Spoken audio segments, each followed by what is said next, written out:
Pour toute bénédiction que nous pouvons recevoir de Dieu, il y a toujours la part de Dieu et la part de l'homme. La faveur de Dieu est disponible pour chacun d'entre nous.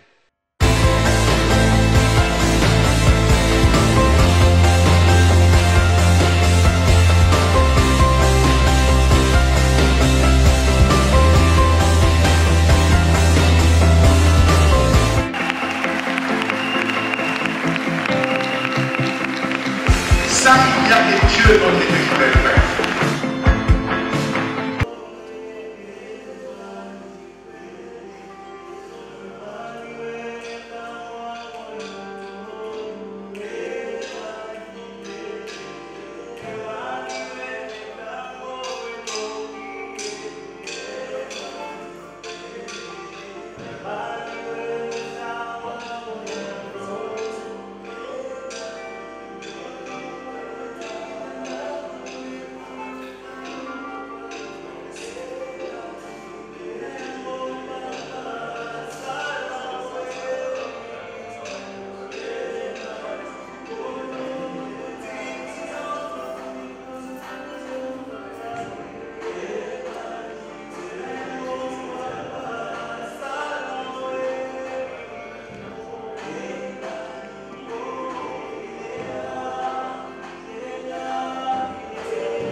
Bénissons ton Saint-Nom parce que tu es Dieu. Fais notre joie éternelle. Notre joie, notre raison de vivre. Tu nous gardes à ton amour et nous avons toujours des raisons pour espérer. Compter sur de lendemain meilleur. Parce que tu nous as dit que tu ne nous délaisseras pas. Et nous savons que ni jour ni nuit, tu ne pourras nous abandonner. Parce que tu es notre Dieu. Merci d'être là. Merci de fortifier notre foi pour que nous demeurions dans ton amour et que rien et alors rien, ni la mort, ni la vie, ni le présent, ni l'avenir, ni les dangers de délivrance, que rien ne nous sépare ou ne nous éloigne de ton amour. Que toute la louange et la gloire te reviennent en Dieu. Au nom de Jésus-Christ, notre Sauveur. Amen. Amen. Je vous salue encore une fois, chers frères et sœurs, partout où vous vous trouvez à travers les médias. Maintenant que Dieu nous a donné cette grâce d'utiliser le média comme seul moyen pour atteindre l'Église. Que l'honneur et la louange lui reviennent. Nous allons directement lire le passage des Écritures qui fera l'objet du partage de ce jour. Nous allons parler des vainqueurs en vêtements blancs qui sont en concert d'adoration. J'ai dit, les vainqueurs en vêtements blancs en concert d'adoration. Vous savez qu'aujourd'hui, c'est le premier dimanche du mois qui est consacré à la louange et à l'adoration à l'Église francophone. Et c'est pour cette raison que nous parlons de l'adoration.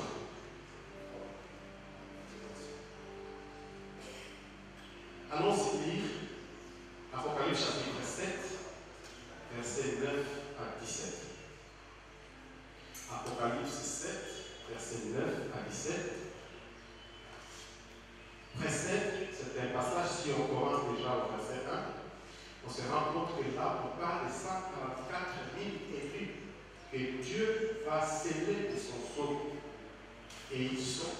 d'origine juive, des Israélites.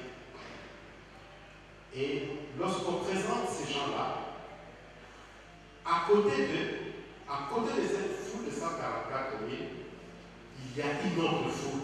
C'est la foule des adorateurs qui sont vainqueurs et habillés en vêtements blancs. Apocalypse, chapitre 7, versets 9 à 17. Après cela, je regardais, voici, il y avait une foule immense que personne ne pouvait compter, de toute nation, de toute tribu, de tout peuple et de toute langue. Ils s'étaient devant le trône et devant l'agneau, vêtus des robes blanches et des palmes dans leurs mains. Et ils criaient d'une voix forte en disant: les saluts et à notre Dieu qui est assis sur le trône et à l'agneau. Et tous les anges qui s'étaient tenus autour du trône et des vieillards et des 4 êtres vivants, et ils se prosternèrent sur leur face devant le trône et adorèrent Dieu en disant: Amen.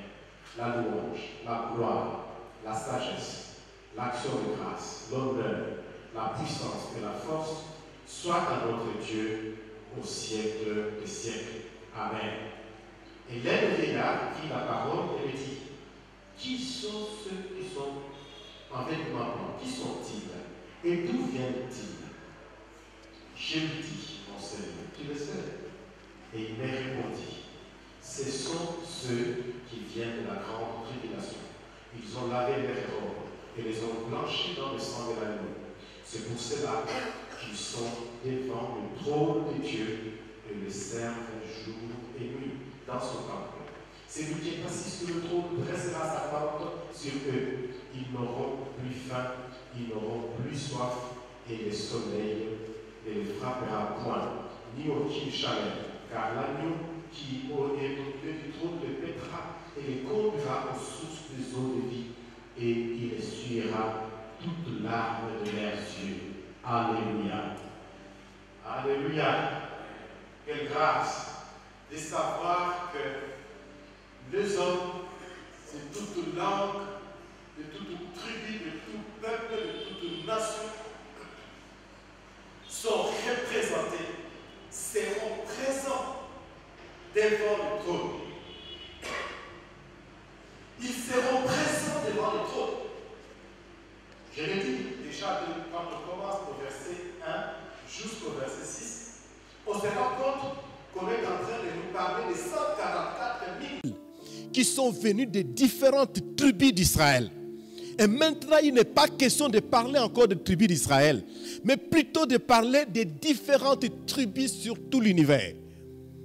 Quelle que soit la tribu, quelle que soit sa petitesse, elle aura des représentants devant le trône de Dieu. Quelle que soit la façon dont le monde rejette les tribus de la terre et disent du mal d'elles, les tribus de la terre auront une place devant le trône. Quelle que soit la façon dont on rejette les gens avec leur langue, parce qu'ils sont nombreux ceux qui pensent que leur langue c'est la meilleure. Oui, c'est ça la faiblesse de la culture. Leur langue est la meilleure, leur tribu est la meilleure, leur territoire est le meilleur. Mais devant le trône, tout le monde a de la valeur, tout le monde a de la place. Et ces gens-là sont venus des différentes nations, des différentes tribus, des différents peuples, des différentes langues, pour pouvoir adorer l'agneau de Dieu. Alléluia. Ils sont devant l'agneau en plein concert d'adoration. Ils adorent le Seigneur, rassemblés devant le trône, pour proclamer la grandeur de notre Dieu, pour proclamer sa souveraineté, parce que l'agneau règne au siècle des siècles, et il est vivant.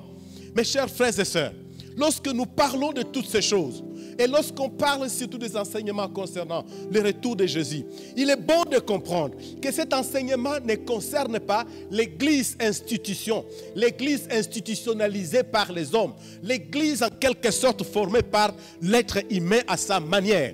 Elle concerne plutôt l'église corps du Christ, constituée des hommes et des femmes de foi qui craignent Dieu et qui apprennent à laver leurs robes dans le sang de Jésus-Christ.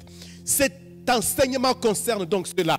Et la promesse que Christ a donnée sur l'enlèvement ne concerne pas non plus tout le monde. Ça ne concerne pas tout l'univers. Mais ça concerne ceux-là qui ont appris à laver leurs robes dans le sang de Jésus-Christ. Et leur joie a consisté donc à vivre pour le Christ, à marcher avec Christ et à pouvoir laver leurs robes dans son sang. C'était devenu une préoccupation de tout le temps. À tout moment, quand ils constataient une faiblesse, quand ils constataient un péché, leur désir était de courir vite, de demander pardon. Mais ils ne s'arrêtaient pas là. Ils cherchaient à ce que leurs robes soient lavées dans le sang de Jésus. C'est le cas avec ces groupes d'adorateurs. Ces groupes d'adorateurs, ils sont devant le trône. Et dans ces passages, on se rend compte de ceci. Il y a beaucoup de choses qu'on peut dire. Mais on se rend compte de ceci. On peut se poser une question. Qui sont ces adorateurs? Et la réponse, ce sont des martyrs. Ça, c'est ce que beaucoup de gens ont dit à travers l'histoire. Mais la Bible aussi le dit. Ce sont des martyrs. Mais il est aussi vrai que les commentateurs, ceux qui aiment commenter sur la Bible, surtout les théologiens, des gens comme ça, ont eu à faire des commentaires. Ils ont dit qu'ils sont des martyrs qui sont morts à travers l'histoire. D'autres ont dit ce sont des saints qui sont ressuscités et glorifiés. D'autres encore ont dit non, ce sont des juifs qui sont convertis au christianisme, ou encore des croyants qui auront cru en Jésus-Christ pendant l'enlèvement. Pourquoi certains commentent comme ça? C'est parce que pendant l'enlèvement, il y aura effectivement des gens qui vont se convertir. Il y aura beaucoup de gens qui vont confesser leurs péchés de tout leur cœur. Il y en a qui ne connaissent pas Jésus, qui ce jour-là vont recevoir Jésus-Christ comme Sauveur et Seigneur. Les jours de l'enlèvement, c'est les jours où beaucoup de gens vont faire une confession sincère, je veux dire une repentance tellement sincère que dès ce jour-là, tout va changer dans leur histoire. Ils seront devenus de nouvelles créatures. Mais la vérité, ils ne seront pas enlevés. Pourquoi?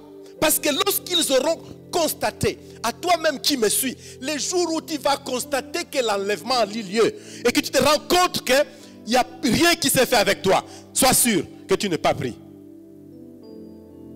Parce que ceux qui seront enlevés, quand ils vont constater que quelque chose s'est fait, ils seront déjà dans la gloire. Ils ne seront pas surpris.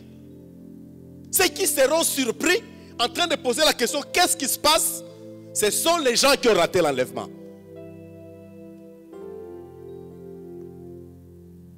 Alors ces gens-là qui auront raté l'enlèvement, mais qui se convertiront ce jour-là, avec ceux autres chrétiens qui étaient déjà convertis avant, mais qui à cause d'une certaine négligence auront raté l'enlèvement, qu'est-ce qui arrivera? Ce sont les gens qui vont constituer une sémence de vie sur la terre. Des témoins qui vont rester fidèles. Parce qu'ils vont se dire, Dieu a donné une promesse. Il a dit que Jésus-Christ reviendrait. Et cette promesse s'est réalisée exactement comme il a dit. En dépit du fait que plusieurs années, des décennies, des siècles sont passés, voire des millénaires. Mais Dieu est fidèle. Il a accompli sa promesse. Dieu est fidèle. Il a accompli sa promesse. Notre Dieu est fidèle. Il a réalisé ce qu'il a dit. Et devant cette réalité, cette vérité que j'aimerais considérer comme un axiome, c'est-à-dire une vérité indiscutable, rien ne pourra plus les ébranler. Ils vont garder leur foi. Et quand la grande tribulation va s'annoncer, ils vont dire, il vaut mieux qu'on meure. Mais quant au fait de perdre le salut, nous ne devons pas l'accepter. Et nous le voyons avec ces gens. Ces adorateurs, vêtus en vêtements blancs. Ils ont dit, quoi? Le salut est à notre Dieu. Alléluia. Ils ont reconnu cela. Ils ont proclamé le salut est à notre Dieu et à l'agneau. Ce n'est pas la bête, l'antichrist qui donne le salut avec son programme et sa doctrine de destruction. Ce n'est pas lui, ce n'est pas le diable. Mais ils ont proclamé le salut est à notre Dieu et à l'agneau. L'agneau immolé. L'apôtre Jean a découvert ici quelque chose. Il découvre la largesse de l'amour de Dieu. La largesse de l'amour de Dieu. Dieu ne s'est pas soucié que d'Israël. Non. Dieu ne pense pas qu'à ces 144 000 venus de toutes les tribus d'Israël. Loin de là. Mais l'amour de Dieu est tel qu'il a des témoins sur tout l'univers. L'amour de Dieu est tel qu'il a des rachetés dans tous les pays du monde. Il est notre sauveur. Il est notre Dieu. Et nous devons reconnaître qu'il nous aime réellement. Alors ces adorateurs sont très nombreux parce qu'ils viennent de toutes les tribus de la terre. Et on peut même se poser la question, qui lui crut? Qui lui crut que les gens qui viendraient de la grande tribulation pouvaient être aussi nombreux devant le trône pour pouvoir adorer le Seigneur? Qui lui crut que pendant ces temps où l'opposition à la craintièreté a atteint son paroxysme de violence, où on raconte n'importe quoi sur le christianisme et on accuse les chrétiens de toutes sortes de mots, qui lui crut qu'au milieu des tentations, de la persécution qui sévit notre monde, il sortirait un groupe aussi nombreux qui s'étend sur une surface à perte de vue? Qui lui crut? Les diables trompent, mais notre Dieu est la vérité. Les diables se trompent et ils pensent qu'il peut faire un coup d'état contre notre Dieu. Il ne réussira pas, simplement parce qu'il ne peut pas y arriver. Le fait que les simples hommes qui ont vécu dans le péché toute leur vie, mais qui se seront convertis un jour, ou encore les jours de l'enlèvement, fera que ces gens-là seront victorieux, je veux dire, ou vainqueurs. C'est déjà une des preuves que le diable n'a pas la force qu'il faut pour pouvoir empêcher Dieu de réaliser son projet ou encore s'opposer à lui comme il voudrait. Ils sont innombrables, ces gens-là. Plusieurs, dont Satan pense que la grande tribulation sera une fatalité pour le christianisme, qu'on va mettre fin au christianisme. Le christianisme, même si les temples sont fermés, le christianisme est vivant. Les vrais chrétiens sont vivants. Les enfants de Dieu sont vivants. Ils ne sont pas morts. Ils ont la vie. Dans leur maison, l'église vit. Dans leur cœur, l'église vit. C'est comme quelqu'un qui disait dans un chant, je les loue avec mon cœur, je les loue avec ma voix. Si c'est pas avec mon cœur, je les loue avec ma voix. Si c'est pas avec ma voix, je les loue avec mon âme. Si c'est pas avec mon âme, je serai avec lui. Je loue Dieu avec mes mains. Je peux le battre. Je peux aussi le louer avec les pieds. Mais si on m'empêche d'utiliser mes mains, on me met des menottes ou on me brise les jambes, je les louerai avec ma voix. Mais si on me bouchait la bouche pour m'empêcher de chanter, je les louerai avec mon cœur. Et même si on venait percer mon cœur avec une lampe ou une lame, ou c'est pas des rasoirs, un poignard ou encore avec des balles, n'empêche, je le louerai avec mon âme et je sais, je serai avec mon Dieu. Ça, c'est une vérité. L'ennemi ne peut rien faire pour t'empêcher de garder la foi. L'ennemi n'a aucune force pour t'empêcher de garder la communion avec le Seigneur. Reste fidèle. Reste fidèle. Les jours s'approchent. Beaucoup de chrétiens ont entendu longtemps. Et ils sont morts sans voir ces jours arriver. Peut-être que toi, tu vas les voir. Alors tu bénéficies d'un privilège inexplicable. Donc notre génération, c'est une génération qui doit se considérer comme il y a une grande dette devant Dieu. Pour les célébrer éternellement et lui dire toujours merci d'avoir permis que nous puissions voir le Seigneur alors que nous étions vivants. Que le Seigneur soit glorifié. Comment ces gens adorent-ils le Seigneur? La Bible dit, ils se tiennent devant le trône. Ça c'est déjà quelque chose. Combien d'entre nous aimeraient voir un jour le trône de Dieu? Moi j'aimerais voir le trône de Dieu. Et je sais que c'est ton désir de voir aussi le trône de Dieu, de t'approcher devant. Ils sont vêtus de robes blanches, comme c'est écrit dans un des passages quand Dieu s'adresse, le Christ s'adresse aux 7 églises de l'Asie mineure. Apocalypse 2 et 3. Le vainqueur sera vêtu de blanc. Ah, ça c'est merveilleux. Non seulement ils sont vêtus de blanc, ils ont des palmes dans leurs mains. Garder une palme dans sa main, c'est un signe d'adoration. Tu adores le Seigneur. Ils adorent Dieu pour dire la gloire appartient à l'Éternel. Hosanna à celui qui vit au siècle des siècles. Notre Dieu est vivant.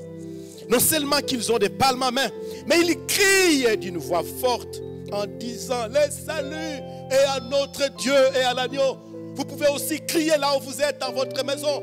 Le salut est à notre Dieu et à l'agneau. Le salut est à notre Dieu et à l'agneau. Le salut est à notre Dieu et à l'agneau. Et voyez, le fait qu'ils faisaient un travail merveilleux. Ils ont influencé tous les anges qui se tenaient tout autour du trône. Ainsi que les 4 êtres vivants et les 24 vieillards qui ont aussi crié à leur tour et ont pu dire Amen. La gloire, la louange, l'honneur, la force, la sagesse sont à notre Dieu au siècle des siècles. Alléluia. Quelle grâce d'être celui-là qui entraîne les anges de Dieu à l'adoration. Quelle grâce d'être compté parmi ceux-là que Dieu a mis à part devant son trône pour l'adorer jour et nuit. Pourquoi ces gens ont-ils mérité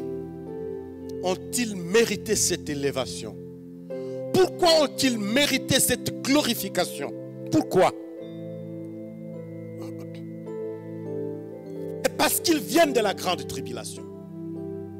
Ils ont vaincu l'Antichrist. Ils ont vaincu le diable.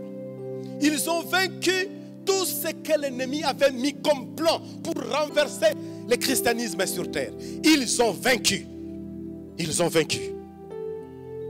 L'expression « il vient de la grande tribulation » ne signifie pas, ce n'est pas une référence à un fait ou à un rapport qu'on ferait sur le voyage ou le mouvement de quelqu'un qui part d'un endroit vers un autre. Non, il était à Kasangulu, maintenant il est venu à Kinshasa.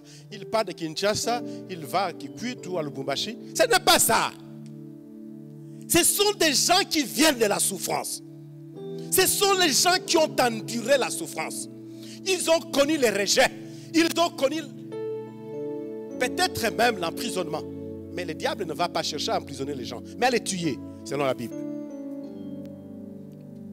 Ils ont connu tout cela, mais en dépit de tout, ils ont résisté. Ils n'ont pas renié leur Seigneur.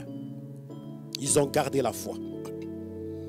Ils ont ainsi un puissant témoignage qu'ils peuvent rendre éternellement pour dire: nous étions mis devant des juges, nous étions mis devant des militaires, on a pointé sur nous les armes, on nous a tranché la tête par des socs ou encore par des coups de machette. Mais nous avons refusé et nous sommes tombés quand on nous a tranché la tête avec un soc ou avec une machette. Nous sommes morts quand on a tiré sur nous et nous avons perdu la vie. Et nous voici habillés en vêtements blancs, nous tenant devant le trône pour adorer le Seigneur au siècle des siècles. Ils ont aussi réussi à laver leurs robes, comme nous venons de le dire. Leur souci était à tout moment de laver leurs robes. C'est pour cela que Dieu leur a donné d'être vêtus en blanc. Une autre question.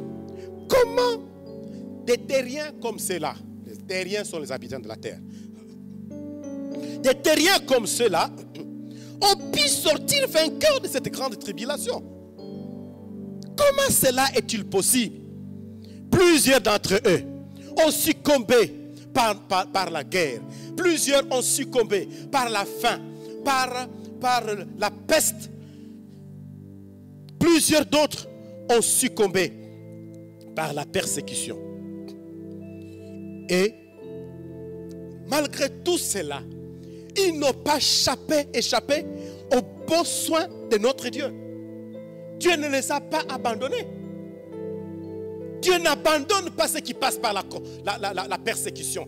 Pour plusieurs chrétiens, ils pensent que lorsqu'un chrétien passe par la persécution, qu'on lui braque une arme là-bas, donc Dieu l'a abandonné. Non, non, non, non, non, non, non. Dieu ne t'a pas abandonné. Dieu est avec toi. Dieu est avec toi. Il est encore plus proche de toi qu'il n'a été peut-être avant.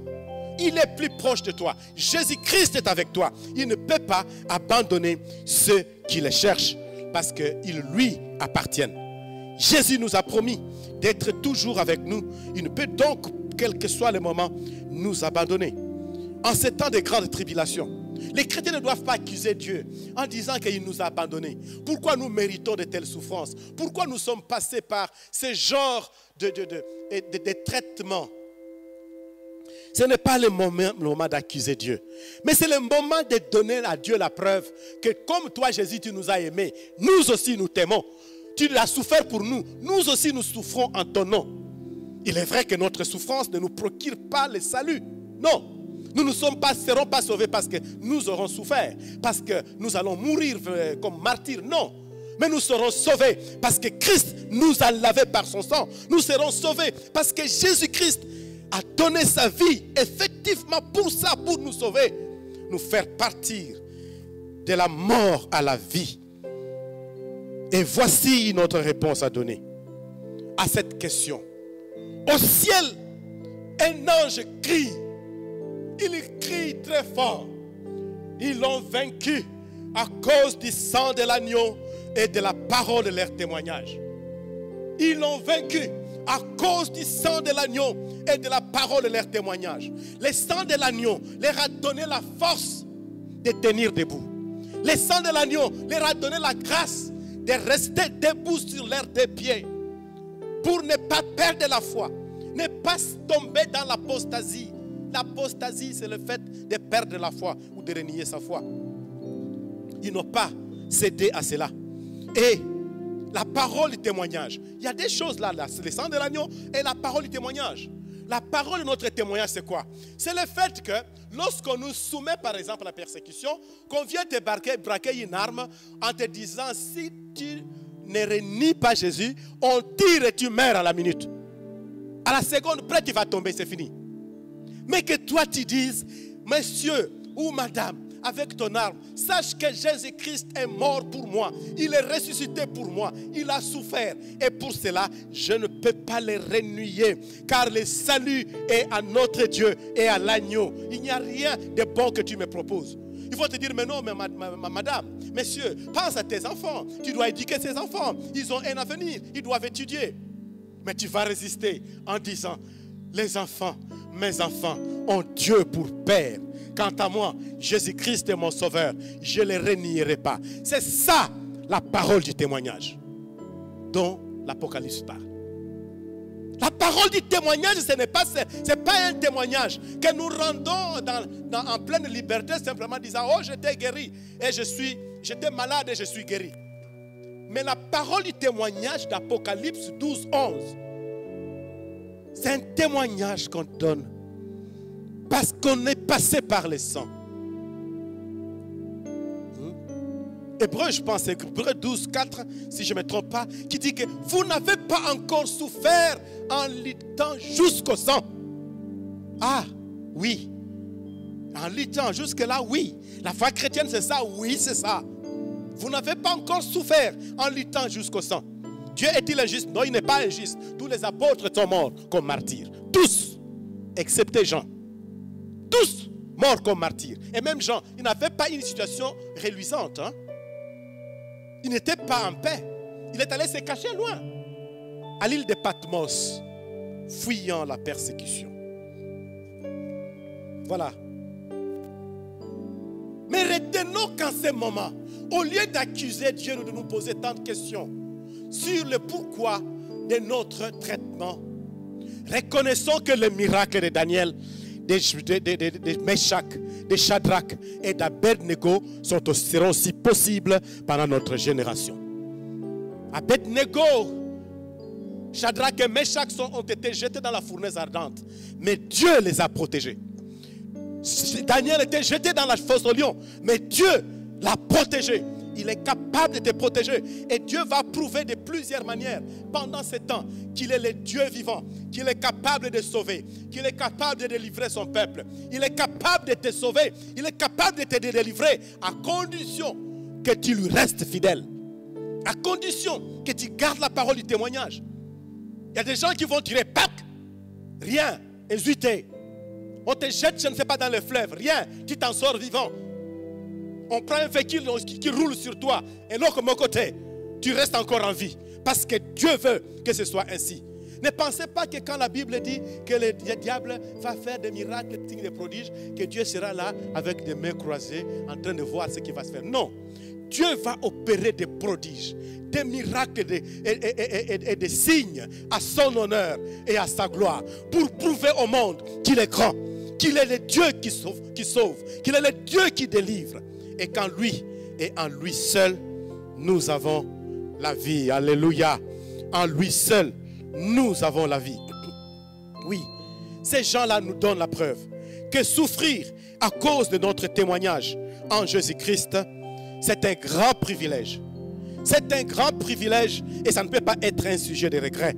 Souffrir au nom de Jésus-Christ doit nous pousser à louer Dieu et à les remercier et non pas à l'accuser. Voilà, c'est ça les témoignages que nous pouvons retenir de ces gens. Veillons donc, chers frères, veillons donc, veillons pour que nous ne puissions pas être comptés parmi ceux que la Bible appelle des lâches.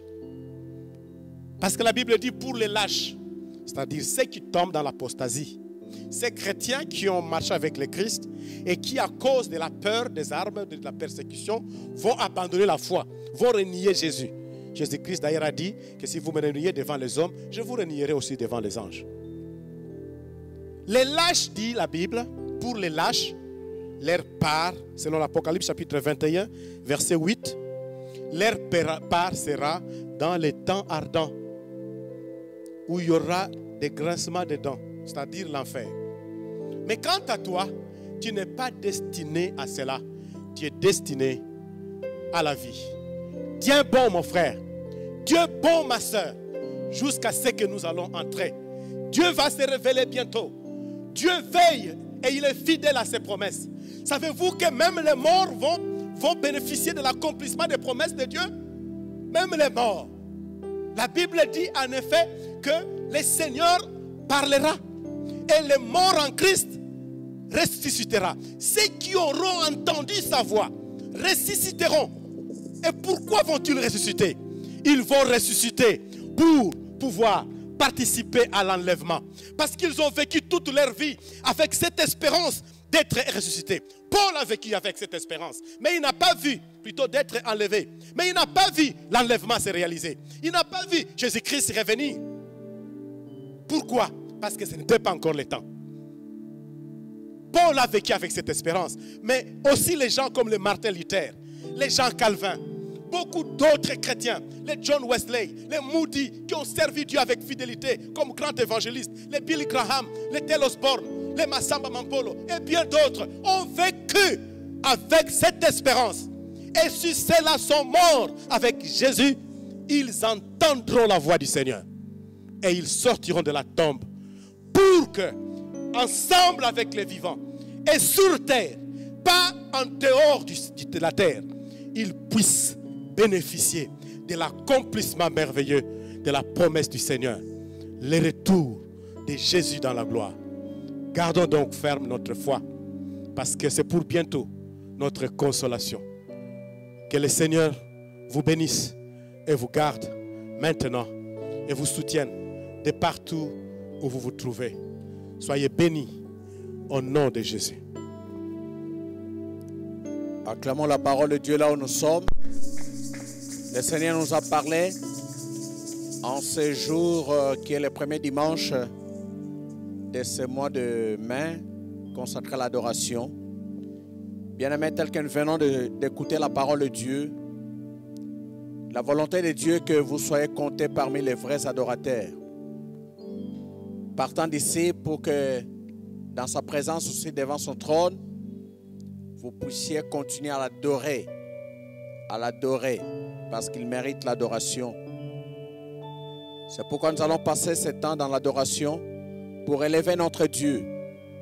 Vous êtes libres, vous pouvez vous agenouiller là où vous êtes, vous pouvez vous lever, se prosterner comme l'ont fait nos bien-aimés dont on a parlé ici, dont on a lu dans le livre d'Apocalypse.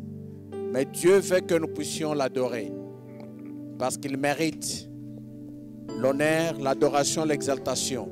Nous allons chanter au Bongi Nalokumu.